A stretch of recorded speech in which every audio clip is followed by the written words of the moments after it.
berkaitan dengan fenomena yang akhir-akhir ini menggelisahkan masyarakat secara umum, kakek tidak pernah terkejut ya. Karena apa? Karena tahun 2008 saya pernah menulis.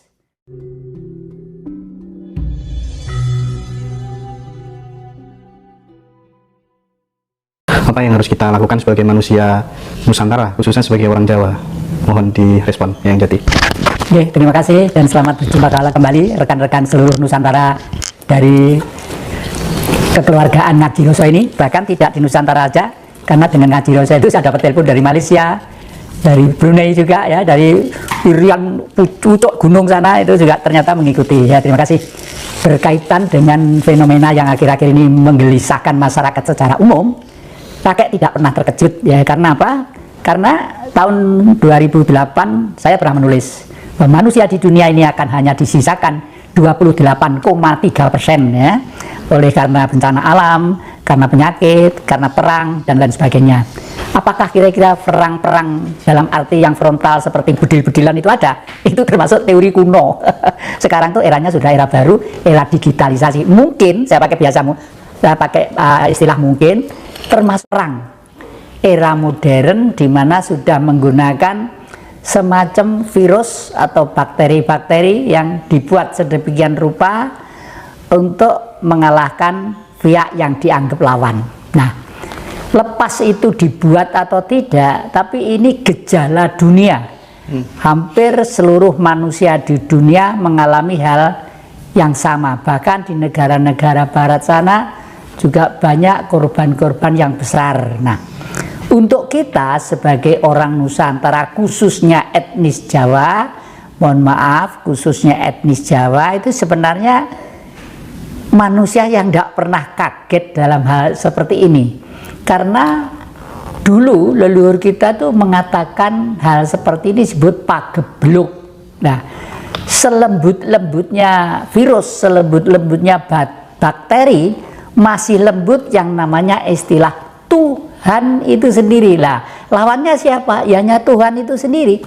Leluhur kita menggambarkan seperti apa?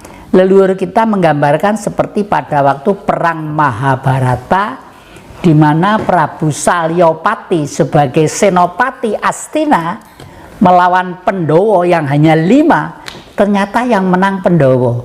Kemenangan Pandhawa itu kuncinya pada apa?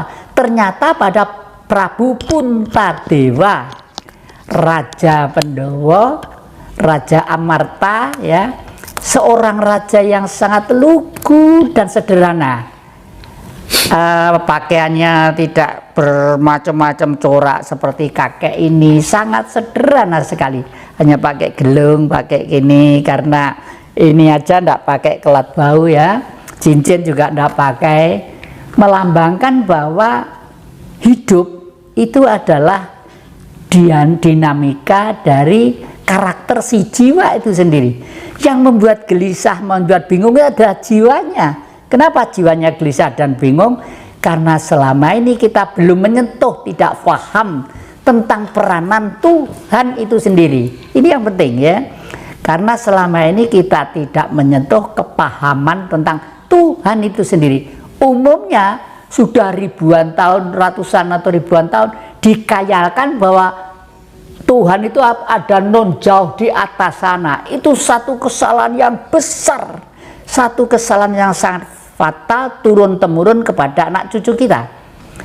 Padahal menurut kitab Taurat, Zabur, Injil sampai dengan Al-Quran, kalau Al-Quran misalnya kolbu mukmin baitullah, hati yang suci dampar singgasananya Allah. Nah, Allah itu bersinggasana di sini, artinya Tuhan itu bersinar pada yang makhluk yang namanya manusia itu sendiri.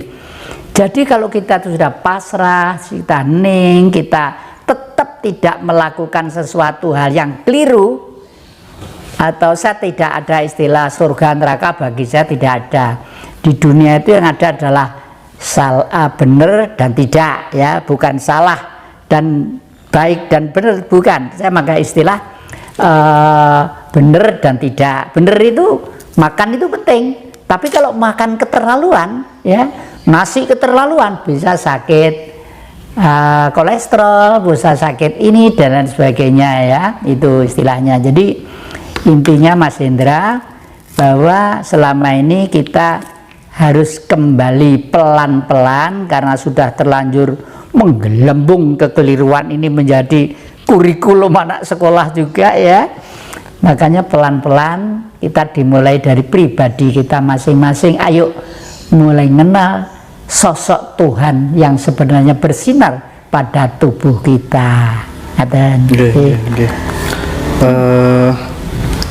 Dalam kondisi yang sudah semakin gawat seperti ini, apakah kemudian ketidakpedulian kita terhadap para leluhur-leluhur, makam-makam keramat itu juga sebenarnya memiliki sebuah kontribusi terhadap maraknya kemudian penyakit dan masalah yang menimpa bangsa kita? Waduh, ini sing pinter tuh yang tanya ini sebenarnya. Saya cuma mencoba untuk menjawab saja ya. Ini ada satu daerah, kelihatannya sama di mana-mana. Daerah-daerah yang dulu oleh leluhur itu dinamakan A misalnya. Setelah masuk ke Mataram baru ini berubah menjadi B atau AB atau ABC gitu. Kelihatannya hanya untuk supaya anak cucu negeri ini lupa terhadap leluhurnya. Contoh, di Blitar, Kecamatan Kanigoro itu ada desa yang namanya Kapulungan. Kapulungan itu berubah menjadi Papungan. Di selatannya di sana ada desa namanya Gaprang. Di Gaprang itu ada candi dua, kira-kira tingginya 3 meter, laki-laki dan wanita. Laki-laki dan wanita itu sangat vulgar, sangat vulgar sekali. Sayang agak rusak sedikit, kira-kira tahun 65 itu banyak yang diwecoki orang gitu. Nun sewu ya, saya ceritakan supaya cucu jelas ini. Yang laki itu ngangkat ini ya, ngangkat lakinya sampai ke hidung sini ya. Yang putri juga di depannya sangat vulgar sekali. Artinya pada waktu itu leluhur kita itu sudah menganggap bahwa hubungan antara wanita dan laki-laki adalah sangat misteri dan sakral sekali. Karena nanti akan melahirkan manusia-manusia turun-temurun lah. Itu di desa Gaprang itu masih ada, dan itu kalau saya lihat ini ya, kalau dengan tulisan prasasti mungkin tahunnya mungkin lain ya, tapi kalau saya cermati itu kelihatannya itu dibuat waduh ribuan tahun, mungkin sebelum Masehi mungkin itu ya. Jadi sebelum Masehi leluhur kita si Jawa ini sudah bisa membuat satu gambaran supaya perkawinan itu dianggap yang sakral dan serius itu, karena akan menurunkan manusia-manusia yang banyak. Lah di desa Papungan juga itu ada sumber yang namanya sumber Cangkring. Dari rumah saya itu kira-kira di tengah sawah agak ke utara gitu, selatannya utaranya desa Tegarrejo, selatannya desa Garum, bukan Garum, apa ya, Benci apa itu, pokoknya utaranya sedikit itu ya. Di situ itu ada gamelan. Kalau Anda pernah melihat pagelaran wayang kulit tentang gamelan Lokononto, gamelannya para dewa, ternyata di situ. Karena apa? Setiap malam kita selalu mendengar orang uyon-uyon, orang gamelan yang macam-macam, cuma suara sinden tidak ada. Suara gamelan sudah persis gitu. Padahal pada waktu itu belum musim listrik, tidak ada listrik rumah saya itu. Jadi orang nyetel tape itu tidak ada. Waktu itu masih kecil kok. Nah, ternyata dari Cangkring itulah ada segerombolan gamelan lengkap, selendro, perunggu gitu. Nah, kalau desa itu mau pinjam gamelan untuk bersih desa, misalnya bersih desanya besok gitu, malam nanti itu sudah datang ke sana bawa sesaji-sesaji, bunga sama apa-apa gitu, kesenangannya yang sana gitu ya. Dah badhe nyuwun ngapil gamelan yang benjing putu-putu wayah badhe bersih dusun gitu ya. Besok pagi itu gamelan tuh lengkap, di kiri kanan tuh lengkap, terus dipinjam. Kalau sudah dikembalikan lagi. Nah, pada waktu meminjam itu ada syaratnya. Syaratnya adalah tidak boleh diganti apapun. Pakunya tidak boleh diganti, bumbung-bumbungnya tidak boleh diganti, terus tali-talinya itu tidak boleh diganti. Saya masih ingat pada waktu itu saya umur 3-4 tahun. Bersih desa itu yang dalang itu adalah Pak D saya, namanya Darsono, Sayem Sudarsono gitu namanya itu ya. Dalang, terus tukang ngegongnya itu namanya kembar, Dugel dan Tumper itu namanya itu. Terus begitu melihat talinya gong itu gantung kawir-kawir kiri, takut. Waduh, ini nanti kalau dipukul doang, glondang gitu lah, geweger gitu ya.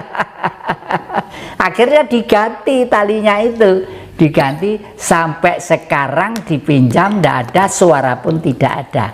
Nah, dalam hal ini saya pengen memberitahukan kepada adik-adik, kepada anak-anak, kepada cucu-cucu, kepada siapa saja, jangan mengabaikan warisan-warisan leluhur yang bentuknya apapun, meskipun itu berbentuk sumber atau pohon atau apa, karena itu merupakan fondamen dasar kepribadian kita untuk menjaga. Karena tugas Pulau Jawa itu, maaf loh, lain, bukan sukuisme itu.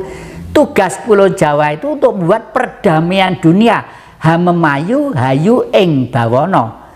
Kalau di luar tadi itu ada perang yang tipe 2, tipe 3, tipe 4, itu karena mereka itu sudah menganut suatu sistem sekuler dan ateis ya.